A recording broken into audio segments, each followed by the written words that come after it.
Bon, si vous me connaissez depuis longtemps, que vous avez vu mon contenu sur Instagram, ou que vous avez regardé les précédentes vidéos, vous avez dû comprendre un truc par rapport à moi. Je suis absolument fan de Spider-Man. Et s'il y a bien une date qui m'a marqué par rapport à ce personnage, c'est bien celle du 15 décembre 2021, date de sortie du film Spider-Man No Way Home. Cette date et ce film m'ont absolument marqué, notamment dû à cette hype colossale qu'il y a eu autour du film, dépassant même pour ma part la hype qui avait été créée par Avengers Endgame. Aujourd'hui, au moment où je sors cette vidéo, ça fait 2 ans jour pour jour que ce film est sorti et je pense qu'il est donc temps d'en parler. Et salut à tous, c'est Arachnite. On se retrouve aujourd'hui pour continuer Critique Spider-Man avec la critique que j'attendais le plus de faire, celle de Spider-Man No Way Home. Et comme vous l'avez vu pour l'occasion, je me suis mis avec le cosplay de Spider-Man, évidemment. J'étais obligé.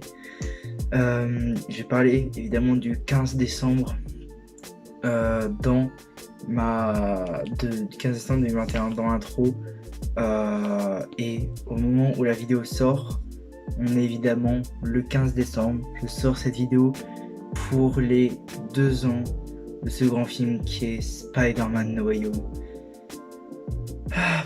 Par où commencer, parce que c'est un film qui m'a énormément marqué, qui m'a énormément hypé, plus qu'Endgame.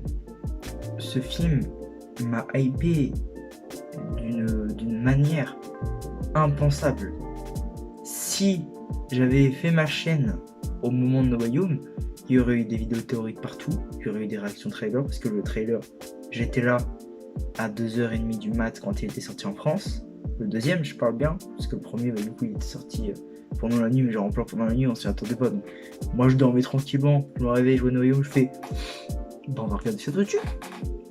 Alors que du coup, le deuxième, on a été prévenu, il y avait les dates, il avec les horaires, et je l'avais regardé directement, et quelle folie. Du coup, Spider-Man No Way Home, mon film Spider-Man préféré, évidemment, voilà.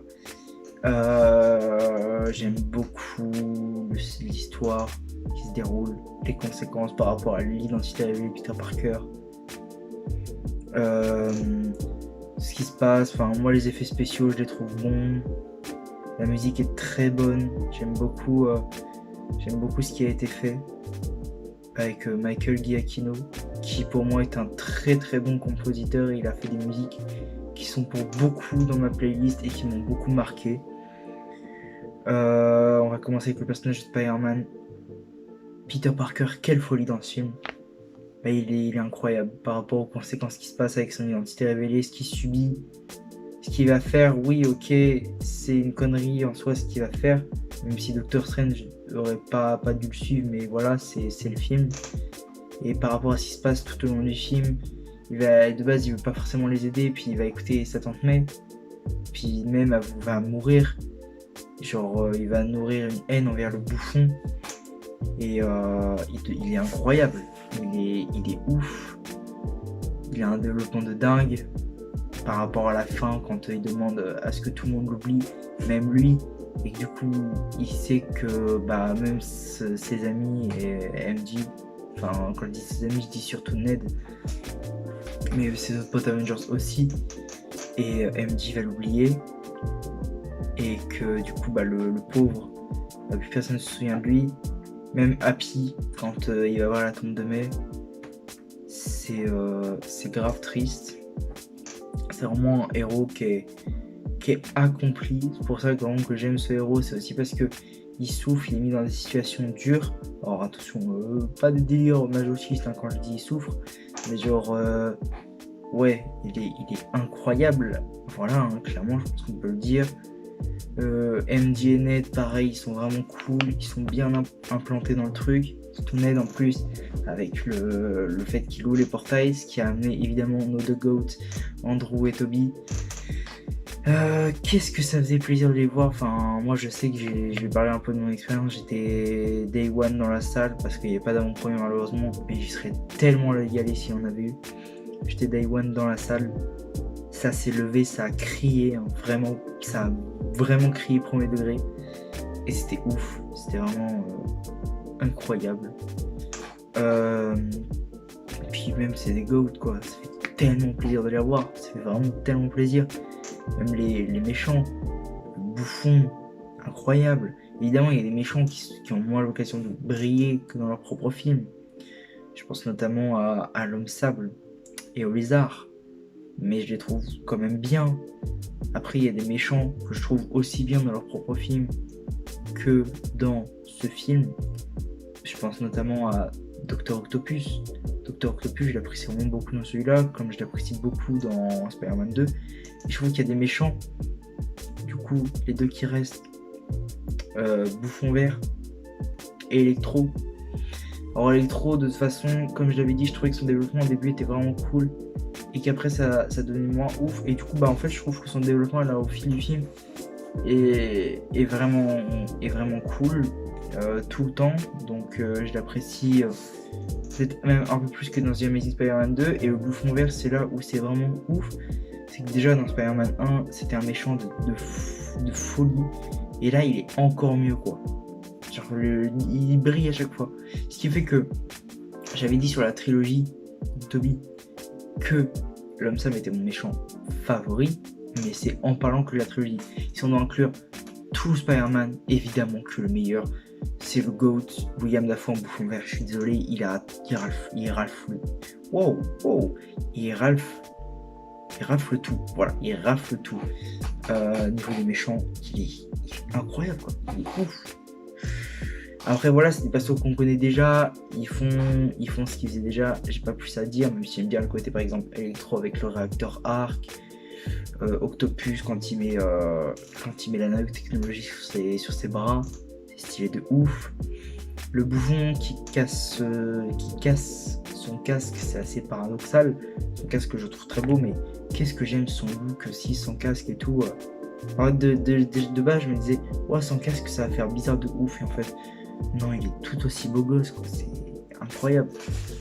Doctor Strange, pareil, je l'aime beaucoup dans ce film. C'est pas le film où évidemment il brille le plus, mais on l'apprécie énormément.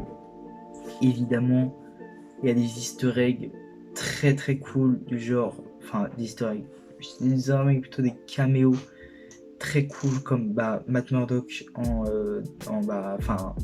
Charlie Cox en Matt Murdock. Oula, ça bégaye beaucoup aujourd'hui.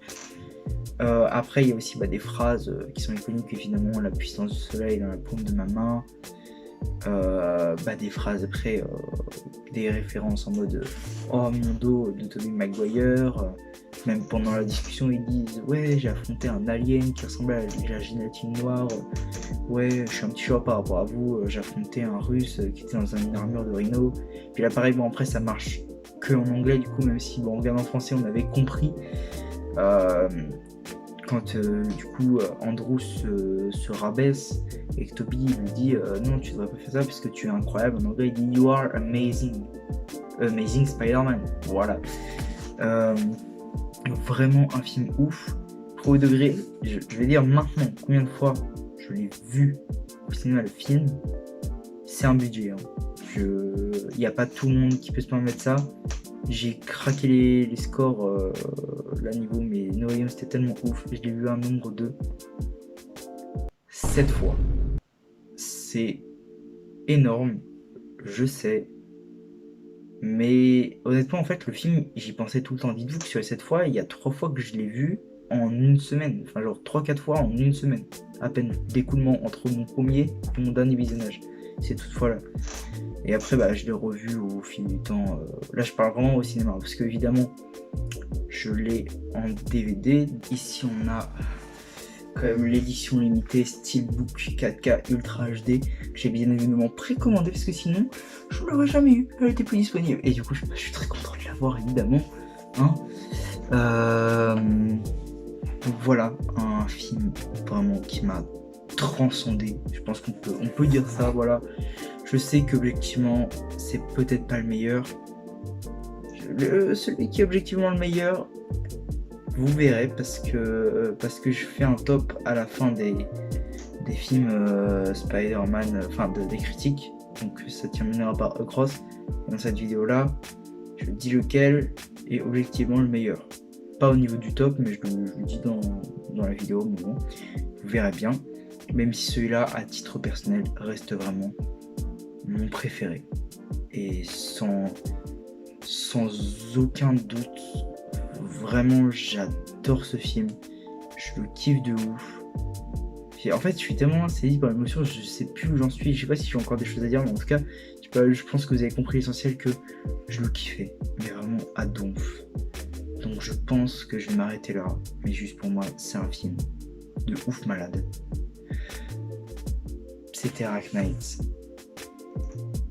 Peace. Et merci beaucoup Marvel pour spoiler.